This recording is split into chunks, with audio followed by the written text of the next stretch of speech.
Hindi maikakaila ang ganda at hatak ng bulkan at lawa ng Taal sa mga turista.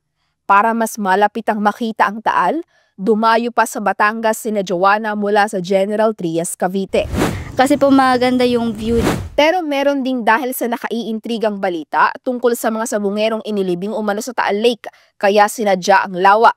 Gaya na lamang nina Andy na galing sa Batangas City. Mas na-curious pa nga po kami lalo, kaya po talagang pinuntahan pa namin dito.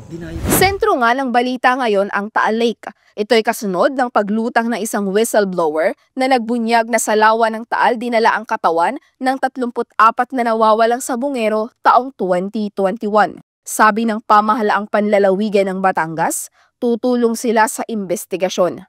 Aming pagpupulungan ito ni Governor Dodo Mandanas at ng Sangguniang Panlalawigan ng Batangas.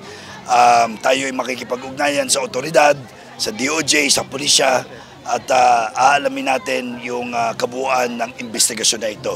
Pero sa ngayon, mahirap mag-speculate po. Isa ang bayan ng Laurel sa nakapalibot sa lawa ng Taal.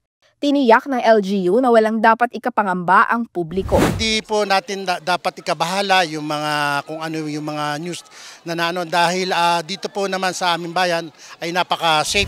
Ayon sa pamahalaang panlalawigan ng Batangas, tuloy lang sa isinasagawang tourism activities ang mga munisipyong nakapalibot sa Taal Lake.